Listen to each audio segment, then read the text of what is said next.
देश में कहीं ना कहीं रोज़ ही हज़ारों लाखों लोग अपनी मांगों को लेकर सड़कों पर हैं, धरना प्रदर्शन कर रहे हैं, लेकिन उनकी कोई नहीं सुन रहा। कहीं रोज़गार के लिए युवा सड़कों पर हैं तो कहीं ईवीएम हटाओ के नारे लगाए जा रहे हैं। लेह लद्दाख के हज़ारों लोग कड़कड़ाती ठंड में लद्दाख को पूर्ण राज्य का दर्जा दिए जाने की मांग को लेकर सड़कों पर हैं। मीडिया ऐसी खबरों पर अपनी आंख, नाक और कान बंद कर लेता है। जब ये भरोसा हो कि धर्म के आधार पर जनता उनकी झोली वोटों से भर देगी, तो ऐसी खबरों पर न तो मीडिया ध्यान देता है और न ही सरकार सुनती है। जिस देश में धर्म और आस्था के नाम पर राजनीति की जाती है, उस देश की जनता ऐसे ही पिसती है। दरअसल गोदी मीडिया सिर्फ कुछ खास तरह की खबरों को ही अहमियत दे रहा है। फिलहाल राम मंदिर की खबरें, ज्ञान व्यापी मामले में अदालत क्या कर रही है, इंडिया गठबंधन में दरार की बातें, किस विपक्षी दल के नेता के पास ईडी का नोटिस भेजा गया, विपक्ष का कौन सा नेता भाजपा में जा सकता है, सरकार की जय जयकार वाली खबरें ही दिखाई और छापी जा रही हैं। क्या लोकतंत्र का चौथा खंभा ढह चुका है? कड़कड़ाती ठंड में लाखों महिलाओं और पुरुषों ने लेह के मुख्य बाजार में मार्च किया और नारे लगाते हुए लद्दाख को राज्य का दर्जा दिए जाने, संविधान की 6ठी अनुसूची को लागू करने और लेह एवं कारगिल जिलों के लिए अलग संसद सीटों की मांग की गई। विरोध प्रदर्शन की अगुवाई लेह एपेक्स बॉडी यानी LAB और कारगिल डेमोक्रेटिक अलायंस यानी KDA के जरिए की जा रही है। विरोध प्रदर्शन का अंदाज़ा इसी बात से लगाया जा सकता है कि कड़ाके की सर्दी में भी पुरुष और महिलाएं हज़ारों की संख्या में सड़कों पर उतरकर प्रदर्शन कर रहे हैं। जम्मू कश्मीर से जब 5 अगस्त 2019 को अनुच्छेद 370 और 35A को हटाया गया, तो उस वक्त राज्य को 2 केंद्र शासित प्रदेशों में बांट दिया गया था। इसमें एक जम्मू कश्मीर रहा जो विधानसभा वाला केंद्र शासित बना, वहीं लद्दाख को बिना विधानसभा वाला केंद्र शासित प्रदेश बनाया गया। शुरुआत में तो केंद्र शासित प्रदेश बनाए जाने पर लद्दाख में ज़्यादा विरोध प्रदर्शन नहीं हुए, लेकिन धीरे धीरे विरोध के स्वर बुलंद होने लगे।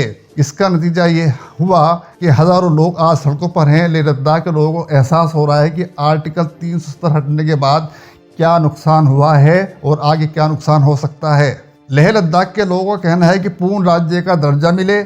लोग यहाँ की नौकरशाही से परेशान हो चुके हैं और उन्होंने मांग की है कि जनता को अपने प्रतिनिधियों को चुनने का मौका मिलना चाहिए। ये तब भी संभव हो पाएगा जब राज्य पूर्ण राज्य बनेगा। LAB और KDA लद्दाख के 2 क्षेत्रों का प्रतिनिधित्व करते हैं और इन दिनों वह लोगों को इकट्ठा करके प्रदर्शन की अगुवाई कर रहे हैं। अगस्त 2021 में दोनों साथ आए ताकि विरोध की आवाज़ को बुलंद किया जा सके। लद्दाख में प्रदर्शन कर रहे लोगों की प्रमुख मांग केंद्र शासित प्रदेश को पूर्ण राज्य बनाना, संविधान की 6ठी अनुसूची को लागू करना और लेह एवं कारगिल जिलों के लिए अलग अलग संसदीय सीट स्थापित करना है। 6ठी अनुसूची के तहत जनजातीय क्षेत्रों में स्वायत्त जिले बनाने का प्रावधान है। लद्दाख में भी कई तरह की जनजातियां रहती हैं, इसलिए ये मांग और भी ज़्यादा उठ रही है। ज़रा अपने अखबारों के पन्ने पलटिए और न्यूज़ चैनलों में देखिए कि क्या यह खबर आपको कहीं दिखाई दी है, कहीं भी दिखाई नहीं दी होगी। क्या कभी किसी ने सोचा था कि गाय के राजनीतिक इस्तेमाल के बाद उससे बदला लेने, किसी को फंसाने या किसी पुलिस वाले का तबादला करने के लिए किया जाएगा? गाय पर अब सिर्फ राजनीति ही नहीं होती, लोगों की मॉब लिंचिंग ही नहीं होती, अब इसका इस्तेमाल किसी को फंसाने के लिए भी किया जा सकता है, किसी का ट्रांसफ़र कराने के लिए भी। जब कहीं गोकशी की बात सामने आती है तो सबसे पहले उसमें नाम किसी मुस्लिम का आता है। डिफ़ॉल्ट रूप से मान लिया जाता है कि गाय कटी है तो ज़रूर मुसलमान ने ही काटी होगी। अक्सर तथाकथित गोरक्षक खुद ही गाय कटवाते हैं, फिर उस पर हंगामा करते हैं, राजनीति करते हैं, वसूली करते हैं, थाने के SHO को हटाने की मांग करते हैं। मुरादाबाद के छजलेट पुलिस थाने के तहत समद गांव के नज़दीक कंवर पथ के पास एक कटी गाय मिली थी। इसे लेकर बजरंग दल के कार्यकर्ताओं ने प्रदर्शन किया था और स्थानीय थाना प्रभारी और महमूद नाम के एक शख्स पर कार्रवाई की मांग की थी। उत्तर प्रदेश गोवध निवारण अधिनियम के तहत अज्ञात लोगों के खिलाफ मामला दर्ज किया गया था। जांच में महमूद की संलिप्तता नहीं पाई गई थी। 28 जनवरी को दूसरा कंकाल मिला था। इस बार गोरक्षकों ने एक वीडियो पोस्ट करके वरिष्ठ अधिकारियों से स्थानीय प्रभारी के खिलाफ कार्रवाई की मांग की थी। जांच के दौरान शहाबुद्दीन नाम के एक शख्स का नाम सामने आया और पूछताछ करने पर उसने सारी साजिश की जानकारी दी कि ये किन लोगों की साजिश है और किस लिए की गई। जांच के आधार पर पुलिस ने बजरंग दल के पदाधिकारियों को गोवध निवारण अधिनियम के तहत गिरफ्तार किया। 16 और 28 जनवरी को छजलेर थाना क्षेत्र में पाए गए गाय के कंकालों में बजरंग दल के मुरादाबाद जिला प्रमुख समेत 4 लोगों को गिरफ्तार किया गया। गिरफ्तार किए गए लोगों की पहचान सुमित बिश्नोई उर्फ मोनू, राजीव चौधरी, रमन चौधरी और शहाबुद्दीन के तौर पर हुई। शहाबुद्दीन ने सुमित बिश्नोई और राजीव चौधरी के कहने पर गाय के कंकाल फेंके ताकि छजलेर थाना प्रभारी को हटाया जा सके और इस मामले में एक ऐसे व्यक्ति को फंसाया जा सके जिसका नाम महमूद है, जिसकी शहाबुद्दीन से रंजिश थी। यह सारी जानकारी पुलिस ने अपने प्रेस नोट में दी है। इस तरह आप देखते हैं कि किस तरह गाय का इस्तेमाल किया जा रहा है, किसी को फंसाने के लिए, किसी का तबादला कराने के लिए। बजरंग दल के कार्यकर्ताओं का हौसला देखिए कि उन्होंने गिरफ्तार किए गए लोगों के समर्थन में जमकर प्रदर्शन किया और पुलिस के खिलाफ जमकर नारेबाजी की। बजरंग दल के केंद्रीय प्रबंधक समिति के सदस्य डॉक्टर राजकुमार गुप्ता का कहना है कि बजरंग दल के कार्यकर्ता मोनू बिश्नोई को पुलिस ने एक साजिश के तहत जेल भेजा है। गोकशी का झूठा मुकदमा लगाया है। कोई बजरंग दल कार्यकर्ता गोकशी कर ही नहीं सकता। उन्होंने सीबीआई से जांच कराने की मांग भी कर डाली। पुलिस के अनुसार बजरंग दल के मोनू बिश्नोई छजलेर के थाना प्रभारी पर अपने मनचाहे काम करने के लिए दबाव बना रहा था। एसएचओ ने उनकी बात मानने से इनकार कर दिया था। इसलिए बजरंग दल कार्यकर्ता मोनू बिश्नोई ने 15 दिन के भीतर 2 अलग अलग स्थानों पर गाय के अवशेष फेंकवाए थे, जिससे थाना प्रभारी का ट्रांसफर हो जाए और वो अपनी मनमानी करता रहे। गाय के नाम पर किसी को फंसाने या वसूली करने का यह पहला मामला नहीं है।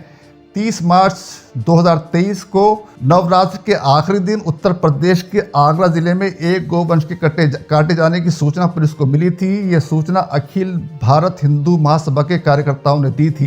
पुलिस के पहुंचने से पहले महासभा के कार्यकर्ता घटनास्थल पर पहुंच गए थे। जब पुलिस पहुंची तो एक छोटा बछड़ा कटा हुआ मिला। घटनास्थल पर हिंदू महासभा के तकरीबन 15 से 20 कार्यकर्ताओं ने हंगामा किया। पुलिस पर आरोपियों को पकड़ने के लिए दबाव बनाया गया। इस घटना को लेकर हिंदू महासभा के मंडल अध्यक्ष जितेंद्र कुशवाहा ने एक एफआईआर दर्ज कराई थी, जिसमें रिजवान, नकीम, बिज्जू और शानू को आरोपी बनाया गया था। 30 मार्च को जो गोवंश काटा हुआ मिला था उसे एक साजिश के तहत काटा गया था। इस साजिश में हिंदू महासभा के लोग भी शामिल थे। पुलिस ने एफआईआर दर्ज कराने वाले जितेंद्र कुशवाहा, हिंदू महासभा के वरिष्ठ नेता संजय जाट, सौरभ शर्मा और ब्रजेश भदौरिया को गिरफ्तार करके जेल भेज दिया था। पुलिस अधिकारियों की माने तो यह सब व्यक्तिगत बदला लेने और अवैध वसूली के लिए किया गया था। आगरा में हिंदू महासभा और नदीम मिलकर मुस्लिम मांस विक्रेताओं को अपना निशाना बनाते थे। ये लोग गौ रक्षा की आड़ में अपना नाम चमकाने और रुपए उगाहने में जुटे थे। 30 मार्च को भी उनकी यही योजना थी, जिसमें वो निर्दोष मुसलमानों को फंसाने वाले थे। साथ ही एक ऐसा माहौल तैयार कर रहे थे जिससे सांप्रदायिक हिंसा भड़क सकती थी। हालांकि आगरा पुलिस की सूझबूझ और निष्पक्ष जांच से न सिर्फ साजिश को नाकाम किया गया, बल्कि इन अपराधियों को जेल के सलाखों के पीछे भी पहुंचा दिया गया। इस मामले में आगे क्या प्रगति हुई है हमें नहीं मालूम। गाय के नाम पर अवैध वसूल करने वालों को कहां से हौसला मिलता है, ये बताने की ज़रूरत नहीं है, ये सब जानते हैं। सत्ता का नशा इस कदर चढ़ा हुआ है कि भाजपा के एक विधायक ने गणपत गायकवाड़ ने अपने सहयोगी पार्टी एकनाथ शिंदे गुट वाली शिवसेना के एक नेता महेश गायकवाड़ को थाने में ही गोलियां मार दी। जब विधायक की गोलियां चलाएंगे और वो भी थाने में, तो अपराधी क्यों पीछे रहेंगे। विधायक गणपत का कहना है कि मेरे बेटे के साथ पुलिस स्टेशन में दुर्व्यवहार किया गया और मेरी ज़मीन मुझसे जबरन छीन ली गई। जब सत्तारूढ़ पार्टी के विधायक की ज़मीन कब्जा ली जाएगी और हताशा में थाने में गोली चला देगा, तो आम आदमी के साथ क्या कुछ नहीं होता होगा, ये सोचने वाली बात है। कल्पना करें कि इस तरह की घटना अगर किसी गैर भाजपा शासित राज्य में होती तो क्या होता। गोदी मीडिया किस तरह की बहस कर रहा होता, लेकिन अब चुप्पी रहेगी, कोई बहस नहीं होगी। ऐसे ही चुप्पी रहेगी जैसे मुरादाबाद में हिंदूवादी संगठन द्वारा गाय की आड़ में बदला लेने की खबर छाई हुई है। मीडिया ने आपकी बात उठानी बंद कर दी है। मीडिया सिर्फ उन्हीं खबरों को उठाता है जिनमें कोई मुस्लिम एंगल होता है। हिंदू मुस्लिम डिबेट कराना आजकल गोदी मीडिया का प्रिय शगल है। आप देख सकते हैं कि किस तरह गोदी मीडिया आपके मुद्दों को, आपकी बातों को नहीं उठाता, उन चीज़ों को उठाता है जिससे देश में एक तरह का विभाजन पैदा हो और लोगों में आपस में वैमनस्य पैदा हो। इस गोदी मीडिया ने जो हालत पैदा कर दी है वो आने वाले समय में इस देश के लिए, बहुत इस समाज के लिए ख़तरनाक हो सकती है। बहुत बहुत शुक्रिया।